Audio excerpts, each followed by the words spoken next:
Rogue. All right, you ready for this? Let's do it. 3, 2, 1. All right. Welcome back. This is the final episode here in the Grinning Go Boomsday thing where we review cards and value them and tell you about the meta before it even happens. We're spoiling Boomsday Arena for you guys, so you know exactly what to do in that first week. And part of this is going to be what class to pick, right? We get asked this question all the time. What class do I pick? What's the best class in the year? Give me a class tier list. And in the last 6 months, we kind of stepped away from that, and we've been saying oh, let's not worry about that. We don't really know the offering rates anyway, so it's kind of hard to say. Just look at HS replay, right? If anything's super overpowered or underpowered, it'll show up there. But now we have all the offering rates again, and so we can have more intelligent opinions on what's going to happen with all the classes. So we'll want to take a stab at it, Merps? I guess so. I don't think I have much choice in this. That doesn't seem like an actual legitimate question that I can say no to. All right. Well, I'm going to set up what's currently happening in the arena, okay? Oh, good. So set it up. Patch 12.0 happened, and here are the win rates in Patch 12.0, which totally changed the arena, by the way, for arena in the last couple days from HS replay. Win rates are Warlock and Rogue at basically 53 to 54%. That's quite large. And then everybody else between 48 and 50%. That's what's happening. Paladin actually is at the very bottom right now. But still very close to everyone. So that's where we're at right now. That's our starting point in the current 12.0 meta. We were talking about this before, right? The Paladin being very low is a surprising thing because they didn't really rebucket any of the Paladin cards that were misbucketed to be too different, right? Blessing of Wisdom is still where it is. Silver Sword got moved up a little bit, but not a ton. And hero powers are more important now that the class cards are a bit lower, and Paladin has a good hero power. Paladins definitely have a good hero power. Rogues have a good hero power, as you stated, right? Mm-hmm. So why Rogues jumped up? Yeah, Rogues definitely jumped up, and whenever you are, because a lot of spells always sort of up the ante of what you expect to see in the arena, right? Spells are really, really freaking good. Initiative is really good, and spells typically get an insane amount of value. So you cut that back a little bit, and suddenly, what the Rogues do with just their hero power, it gets amplified a little bit more, right? Their dagger looks better and better when you turn down the power level. I fully expect Rogues to keep on doing well. If you looked at the Rogue segment, we identified them as getting some pretty good cards, right? Some pretty good cards, and the meta in general is just going to keep being, a little bit more board centric, based on minions. But it's also why I expect Paladins to do decently as well. They got good sort of early game in the Glowbot, right? And they have quite a few good buffs as well. And they're all underbucketed in Paladin. Yeah, they're all underbucketed, right? And it's just right. It's never about how good are the cards you got anymore. It's about how good are the cards you got relative to the other cards that are being offered, right? So you're looking for classes in which if priests got 7 premium cards, but they were all over bucketed or even properly bucketed, that means nothing. Because they're all going up against each other, and they're all you don't win the draft by picking properly bucketed cards. You win the draft by picking those cards in which you don't expect to get a lot of value, but you do get value. And this is what we talked about in previous podcasts, right? When we identify as hey, look, Violet Worm is really good for its bucket. Bone Drake is pretty good for its bucket. And you identify those sort of diamonds in the roughs. And Paladin has a ton of those diamond in the roughs. when you look at the picks in like the 5th and 6th bucket, and even the 7th one right now with Blessing of Wisdom, right? Like tons of good value within Paladins, and that's part of the reason why I think they'll do better than last place, which is what they are currently. They'll do way better. I'm with you on this Paladin thing. That it's all underbucketed, and what I also find important about the Paladin surge here is that they are the mech class, right? And the mechs are the neutral mechs. A lot of them are underbucketed, and they're all going to be even better in Paladin. So Paladins are getting a lot of value here in the bucketing system. That may not like be the most apparent to just looking at their card. So a very mech-centric Paladin archetype, I think, is going to emerge where they're trying to do the same thing they always were, just like be on the board, do stuff. And if you ever take them off the board, they're kind of screwed as usual. But they can start working their set pieces into this, right? Like they're still going to get sword, they're still going to get like mind cleavers and whatever. They just get less of them right now, right? And they don't really need the amount that they got before. So it's in a temporary low state right now. I also think, you know, maybe this is just me being judgy, but maybe some of the people who have been repeatedly playing Paladin were a little spoiled, and they may not know how to play Paladin in a more, like, in a less value swing way. They just kind of assume, like, oh, I'm going to get this coming up. And then when their decks don't have that, it kind of, like, Paladin is very methodical, you know? And so when you break a piece in your expectations, you really got to change the way you play. And so people may not be adjusting to that yet. But I think Paladins are going to be fine. They're going to end up one of the top classes again when this expansion comes out. And Rogue, hero power, that's all you need to say. Rogues are going to be fine. The one class that I think is going to have a bit of problem is going to be Warlock. I think. Giggling Inventor is going to be great for protecting their face, but there's not a lot that follows afterward. Right? Like, Giggling Inventor is just one card. This is not a neutral set that has a lot of taunts.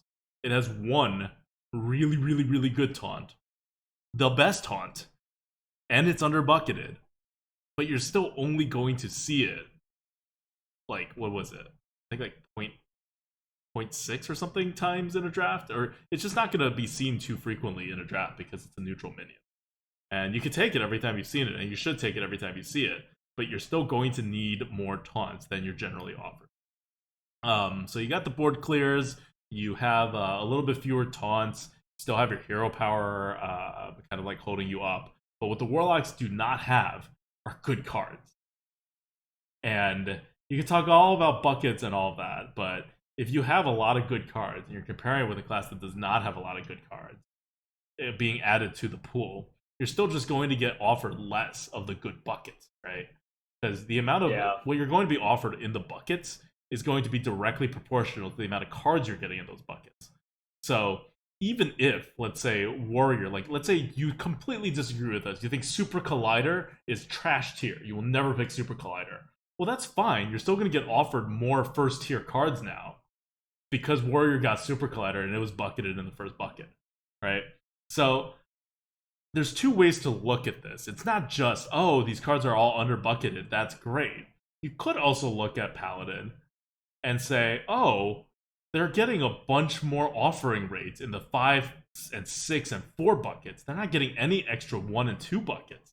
On the other hand, when you look at Hunter, they're getting an extra first bucket offering and an extra third bucket offering, right? And that's significantly better. If you look at Warrior, they're getting so many offers, right? So even if it's over bucketed, it's still good. And Warlock kind of has that problem, right? They have doubling imp in a third bucket, which is kind of where it belongs, and then it all kind of goes down. Yep. All right. So, any bold predictions? Something crazy you think is going to happen? Because right now, I think we've just been fairly standard in our evaluation. So Rogue on top, Paladin maybe 2, Warlock maybe 3, Hunter maybe 3, Hunter maybe 2. I'm looking at Druid right now, and Druid has 2 extra landscaping and tending torrent in the second bucket, so they can get more second buckets. I think Druid is going to be just fine, especially because like Druid's usually fine. Like if Druid is in the middle of the pack on HS replay win rates, they're actually a very good class, right? Same with Hunter, and that's where these two classes are right now.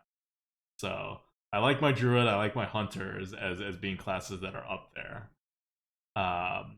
Mage with the hero power and all the underbucketed cards, I can see potential there too. I'm gonna go down the list and be like, I like all the classes. Priest I do not like. It's all low buckets, and their highest bucket is like Omega Medic, but they can't play a control game anymore because they don't have cards, right? Like you don't have the spells anymore to really make your control game happen the way it was. So I think Priest is going to drop more than they already are. I'm okay with Shaman. I think there's enough elemental support in there to carry them. They got a decent amount of elementals, definitely. Yeah. Elemental Shaman is a real thing. It was a real thing, and now it's further entrenched itself as a thing. Yep. So besides Priest going down, I can see an argument to be made for all the classes kind of like doing okay, right? So I don't know. What do you think? I think it's like this is one of the benefits that Blizzard has gotten by doing buckets, by doing micro adjust, right? Like they can like fine tune it in a way that all the classes feel pretty fair. It's not like the previous metas in which, man, like arena warriors matter, right? Mhm. Like they were so bad, like 42, 43% win rate. Top classes were like 55% plus, and you just had this just huge chasm. These days, I think you can identify like the best class, you can identify the worst class, or some of the worst classes. But if you pick the one of the worst classes, you still felt like decent about your chances. It wasn't like hopeless like it was with warriors in previous metas. So we can do all this sort of analysis, we can pontificate here, but I think in terms of this equality, and in terms of like parity here, that is one of the things that Blizzard has somewhat accomplished, right? You can pick almost any class and feel okay about picking that class. It's not like you can't pick a warrior, or if you pick the warrior, you just said, well, I didn't need this gold anyways. I didn't want to win anyways.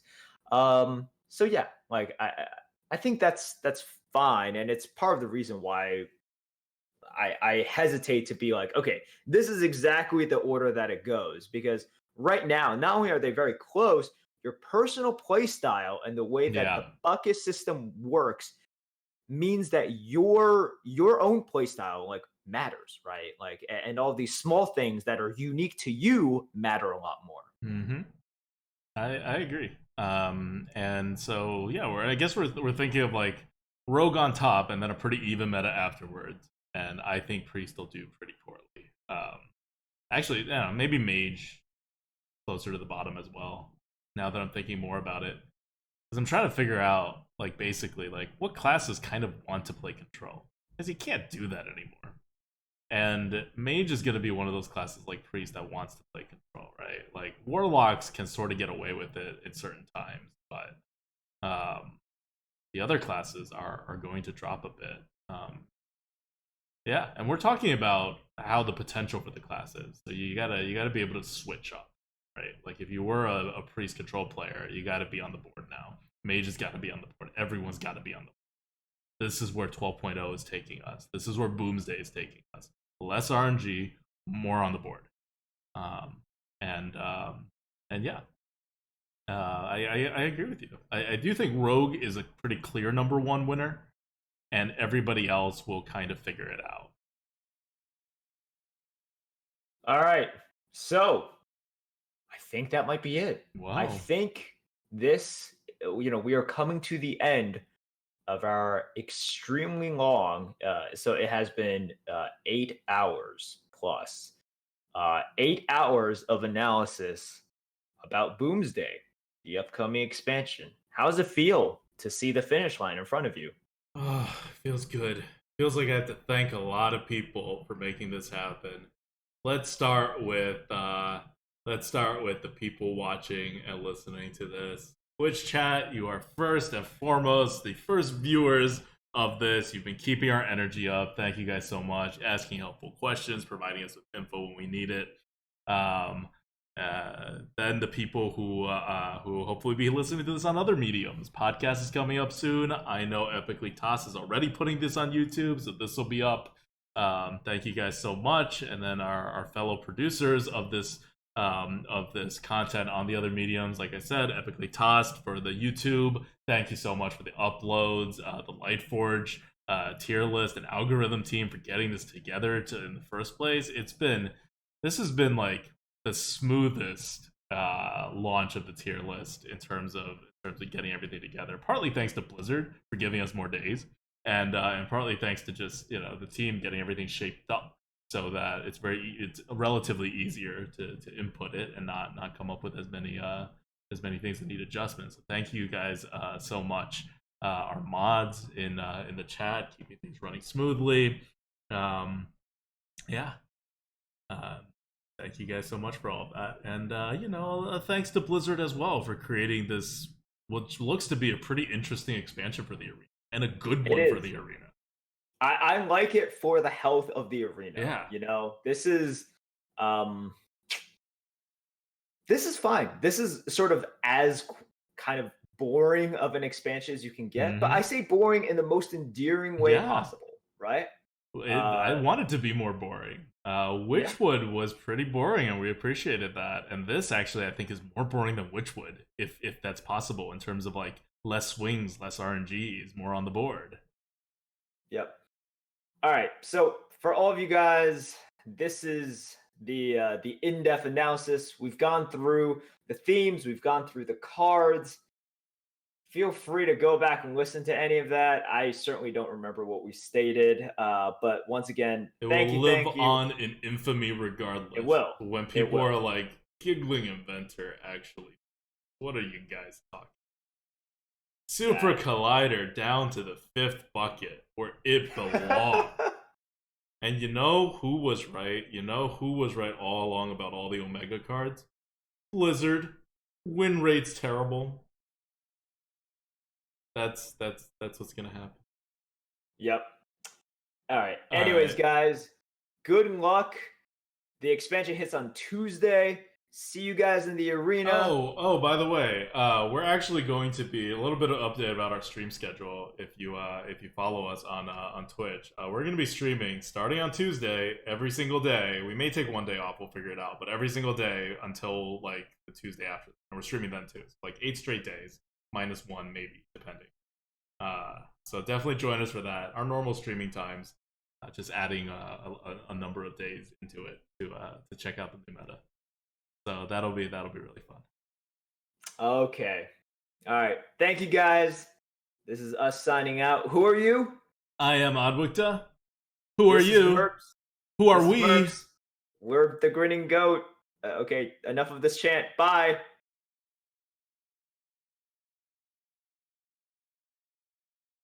All right, we're good. Oh, God. Boom, All right, boom, guys. boom, boom, boom. Wow.